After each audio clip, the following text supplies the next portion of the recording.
It's that new pair of shoes you just had to have, or the Venti Latte necessary to survive this afternoon. Then the cupcakes, of course, for the school's bake sale. And don't forget the new smartphone to replace your cracked version. Now, all these things bring me to the number one question you need to ask to get real about your money. Are you able to separate the wants from the needs? Money guru Patrice Washington is back with her two-step plan to help you separate just that, the wants from the needs. Why is that so essential for financial success? You know, actually, separating wants from needs is one of the most important parts of financial success, but it goes overlooked because people think that it's simple to do.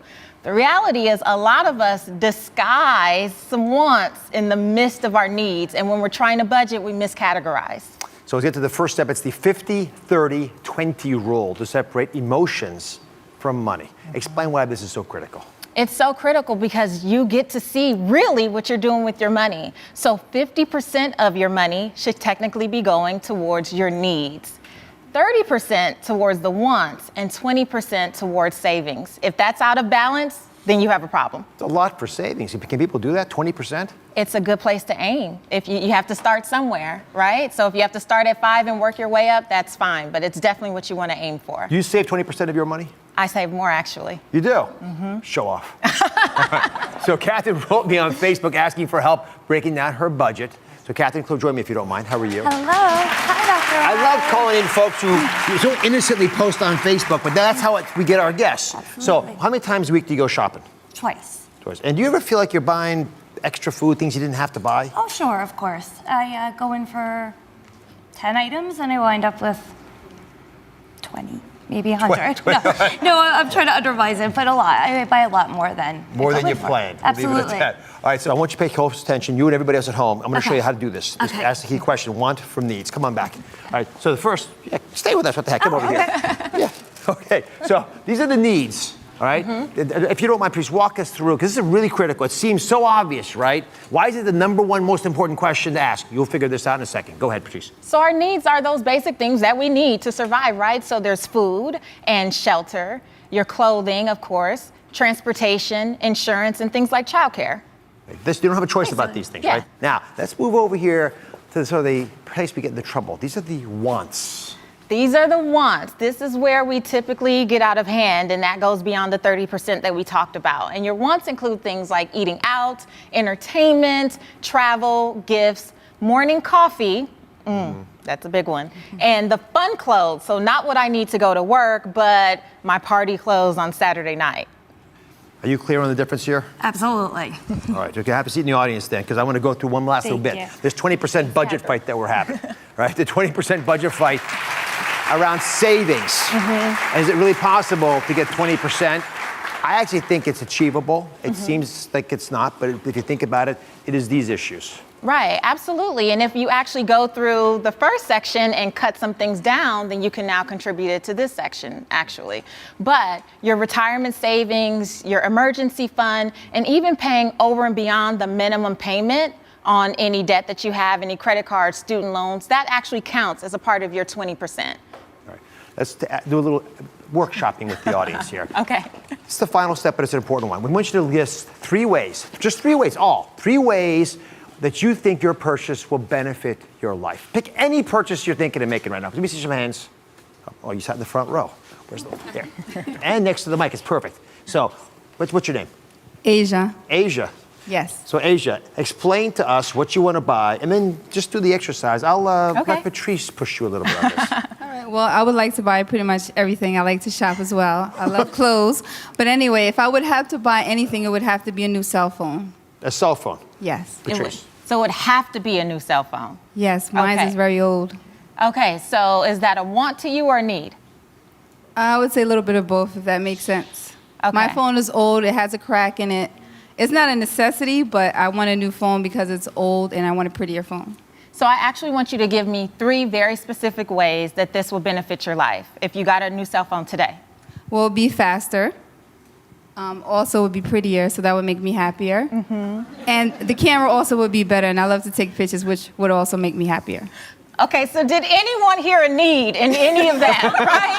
So prettier, Maybe faster. I need to don't be know. happy though. You need to be happy, but does your happiness based on a new cell phone? No, there's other ways that you can find happiness, I'm sure. And that's the point, you guys. A lot of people think that I need this. This is something that I have to have. But once they really start to say it out loud, which is why I love that exercise, you heard for yourself, because you chuckled while saying it, and we all heard that that's not really a necessity. And sometimes we make our decisions impulsively based on what we feel like we need, and really it's a want. And you can have it if you plan for it and save for it.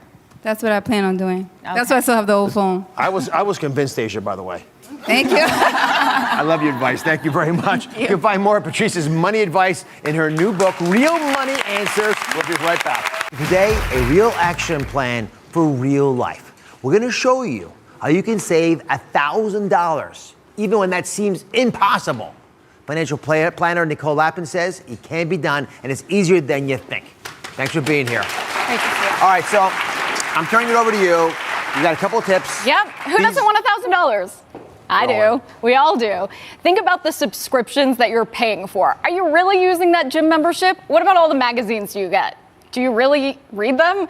And your cable bill. Are you watching all those premium channels? So the first thing is try to cut the premium cable. Boom.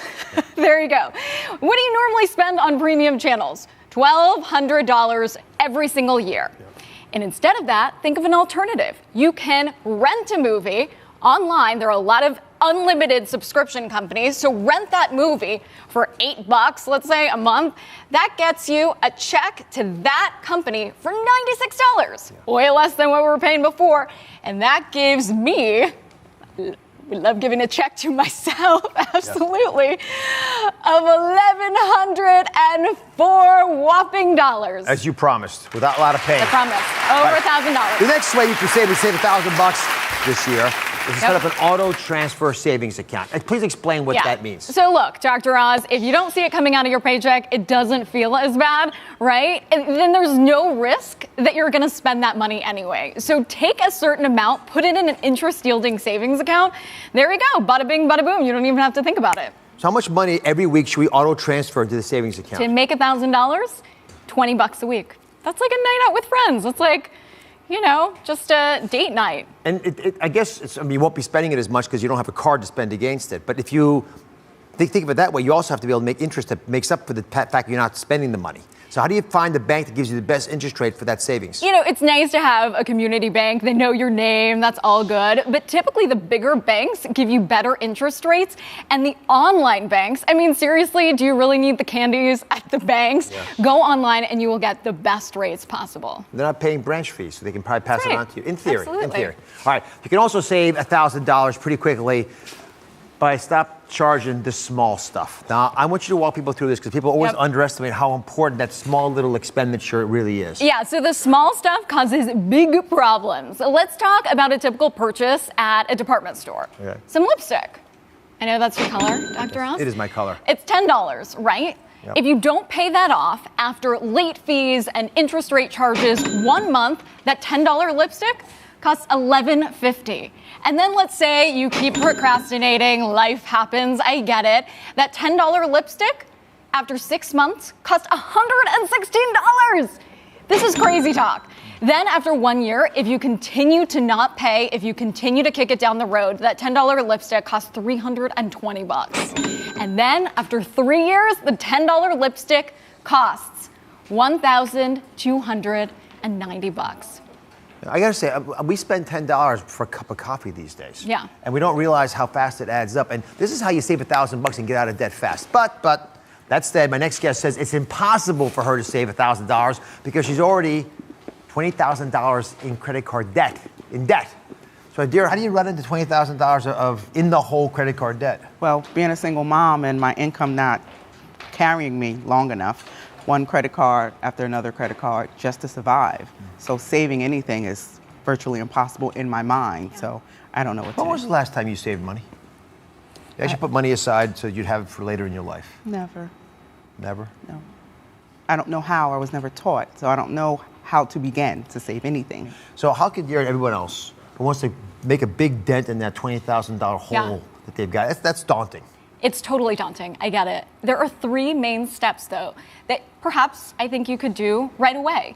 Number 1, prioritize to pulverize. So not all debt is created equal. If you have a little bit of money and you're putting it toward that debt, like you're saving with some of those tips we just told you about, start with the credit cards first. That's the highest interest rate, and that's going to snowball the fastest. Yeah. Okay, the second step is come up with a schedule. Look, if you don't stick to a schedule, it's like a regular diet, you're only hurting yourself. Think of something that's manageable, but not too comfy cozy. I get it, debt is not comfy cozy, and you really gotta nip it in the bud. The third suggestion is to smush it all together. Have you ever heard of a balance transfer? No, ma'am. So this is where you take all those credit cards and put them all together into one credit card. The thing you should be mindful of is that is a higher interest rate. So it's all together, but you have to be ready to pay that off in 1 year or that interest rate skyrockets. I think it's small things done right every day. And the fact that you said something very important to me, you said I was never taught how to do it. That's the big problem we face in America. Most people think money's their enemy, right? They think money owns them. Yes. And most of us should realize that if money can buy something that's not, not something that we can ever get again, like the health of a child Right. or our time, then we should never trade. We should control our destiny, and that's yours to do. Thank you. So these little tips will come in handy, but you got to add them all together to get those thousands of dollars every year to keep you ahead. And you're not alone. Nobody learned this stuff in school. When we come back, Nicole's taking your most burning money questions that you've been too afraid to ask. Stay here. We're back with Nicole Lapin, and she's tackling your most burning money questions that you've been too afraid to ask, at least until now. So who's got questions? How convenient. Go, take it away. How are you? How are you? Good, thank you. Take it away. I just want to know what's the right way for me to negotiate a raise with my boss without her saying no? That is an It's a awesome woman. question. And it's not a sorority if it's a woman. She's not going to be easier on you just because she's a woman. 7% of women negotiate their salary. 57% of men negotiate their salary. So when you're going in to speak with your boss, remember that salary isn't the only form of compensation. Think about the overall compensation package. So maybe if you're a mom, you ask for a day working from home. You ask for a day to leave early. You ask for a more robust healthcare package. You ask for a free parking pass. Sometimes that stuff is more valuable than a bump in base salary. Thank you. That way you'll get something out of it, one way or the other. All right. Yeah, go ahead. Take it away. Hi.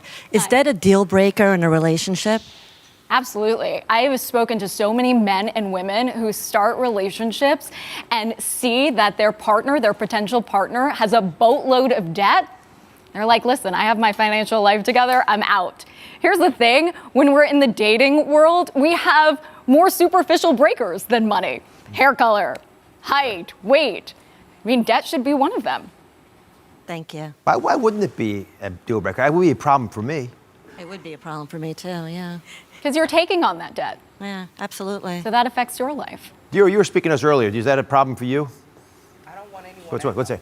You don't want more debt than I don't you want already more have. debt than I already have. That's right. Sorry. It's a Amen. deal breaker. This country was created in the belief that we all have the right to life, liberty, and the pursuit of happiness, right? Which happiness is health to me. Right. You can't do those things if you don't have money on your side. It's one of the biggest challenges we have in America. Right. And I don't think you can compromise that at all. I think it has to be a deal breaker in a relationship. One of the two parties has got to get that part right. You know, I add and subtract otherwise, but the total has to still be in a place where you're happy and healthy. I agree. And money is one of the number one causes of divorce. Not talking about it. Okay.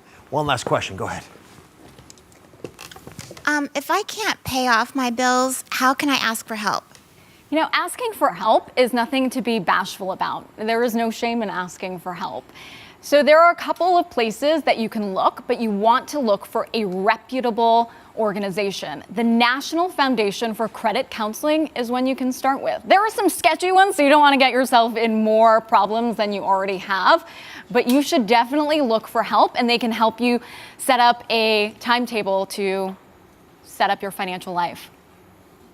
Nicole, thank you very much. Thank you. I got good news for you. Everyone in today's audience is going home with Nicole's book, and it is called Rich and Rhymes with Itch, because I can't say the other part. Thank you for watching. Don't forget to subscribe and turn on notifications so you never miss out on new videos to live the good life.